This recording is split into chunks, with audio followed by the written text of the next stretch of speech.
Signori, buonasera. Siamo in Francia al Col del Lautaret. Siamo arrivati con la macchina a 2100 metri.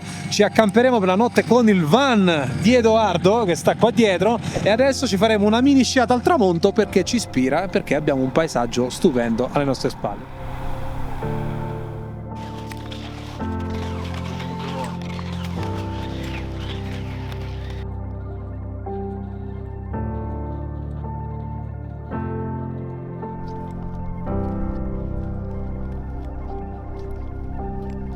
Oh, benissimo ragazzi, siamo in cammino da poco, da 5 minuti, è una piacevole gita su questa neve completamente papposa di pomeriggio.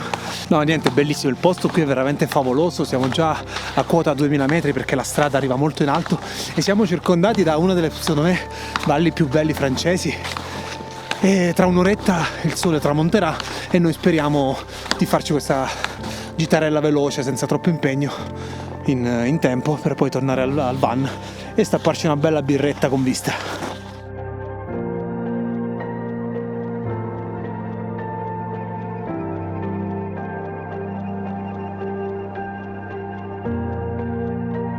Bene, siamo quasi arrivati al colletto dove abbiamo deciso di andare, così per fare questa passeggiata tranquilla.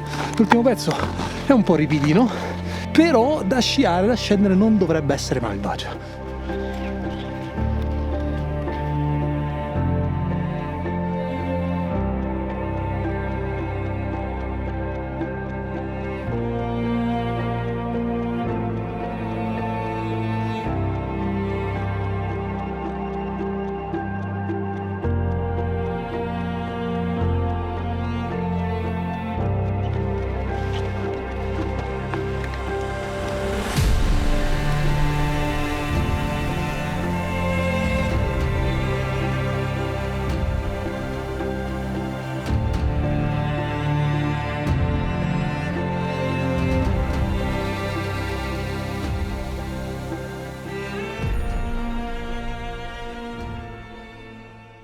Bene signori, siamo arrivati nella nostra destinazione, siamo al tramonto, ci sono dei colori bellissimi, guardate dietro di me che spettacolo, di là il sole che tramonta, Tez che cerca qualcosa che ha perso e dietro di me le meravigliose montagne che si illuminano.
Stupendo!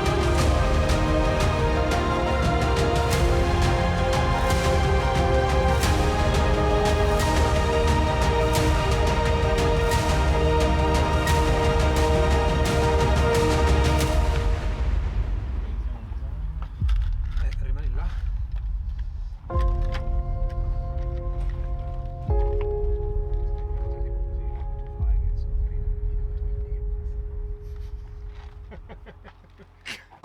Benissimo signori, abbiamo fatto una sciata al tramonto che è stata una delle più belle che ho mai fatto nella mia vita. Era proprio quella luce arancione fantastica, abbiamo attrezzato tutto il set cinematografico, ma è successo l'impossibile, GoPro regolate male, il drone è schiantato 2 volte perché c'era l'acqua sul sensore, quindi è impazzito in volo, sono andato a recuperarlo, però vabbè, al di là di questo vi farò vedere quello che riesco ovviamente, ma è stato stupendo. In pratica noi quello che abbiamo sceso è stato quel pendio lì. tutto quel panettone. Ora non si vede dal video, però abbiamo lasciato delle belle tracce alla nostra firma nel momento più bello della giornata. E adesso ci attrezziamo una bella birra e una bella cena sulle nostre fantastiche seggiole.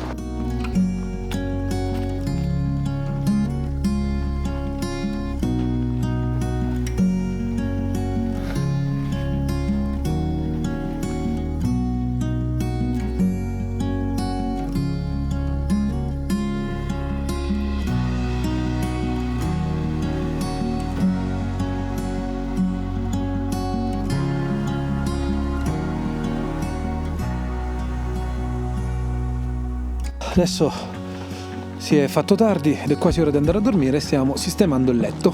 Quindi praticamente Edoardo si è costruito da solo questa specie di panca che diventa sia divano che letto. Adesso la stiamo attrezzando. L'unica cosa che lui, siccome è pigro, non ha messo le coperte, dobbiamo metterle noi. Vero Doa? Sì. Eccolo signori, il letto finito. Piccolo ma accogliente. Ed eccoci qui amici dei nostri spazi angusti, abbiamo sistemato il letto, ci siamo cambiati, abbiamo messo la camicia da notte, il pigiama, tutte queste altre cose. Guardate che promiscuità. E adesso andremo a dormire, dobbiamo ancora discutere l'orario della sveglia perché non abbiamo ancora parlato, vi aggiornerò. Ed eccoci qui signori, vicini. Sono le? Che ore sono? 10:30. Andremo a dormire, secondo me la sveglia potrebbe essere qualcosa intorno alle 3:30, 4. Non bene. Va bene signori, buonanotte.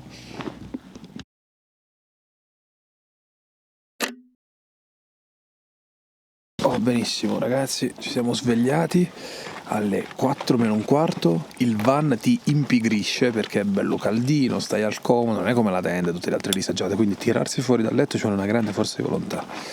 Abbiamo pellato gli sci, adesso li porteremo a mano per un pezzo di strada perché insomma non c'è tutta questa neve.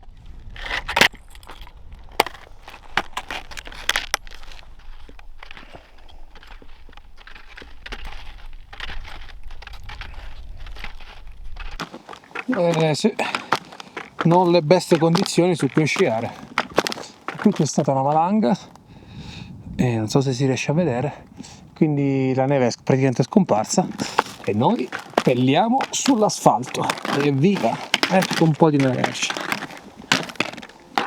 E lo scialpinismo è anche questo.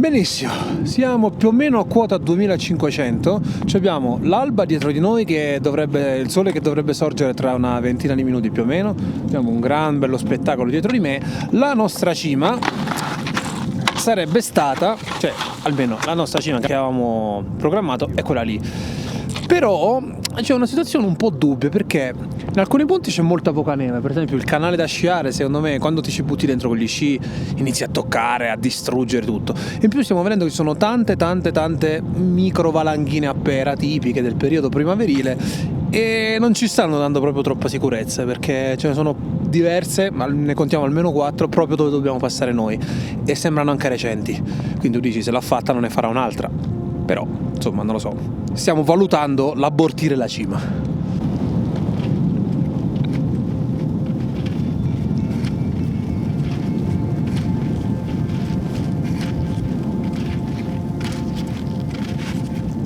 Bene, allora, ci siamo fermati, come dicevamo prima, sotto, abbastanza lontano, visto che quella doveva essere la cima, per i motivi che abbiamo detto prima. Adesso stiamo aspettando l'alba. Fa freschino perché si è alzato il vento e comunque noi, visto il caldo torrido che sta facendo questi giorni, siamo portati praticamente un abbigliamento estivo. Adesso abbiamo i piumini, aspettiamo 5 minuti e poi iniziamo a scendere.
Ghiacciatissimo! Alla fine abbiamo deciso di non salire in cima per i motivi che vi raccontavo prima, ma non fa niente, fa parte del gioco della montagna. Siamo scesi appena dopo l'alba e il terreno era in condizioni orribili, talmente duro che sembrava di sciare sul cemento. Mi si è addirittura delaminato uno sci, pensate un po'. La bellezza di girare con il van è proprio quella di prendersela con leggerezza, di non fare programmi, di percorrere una strada alpina e di fermarsi nel bel mezzo del nulla e dire bellissima questa cima, mi sa proprio che ci salgo sopra, per poi tornare con calma e stapparsi una birra davanti al migliore dei paesaggi. Niente di più semplice, ma che dà tante soddisfazioni.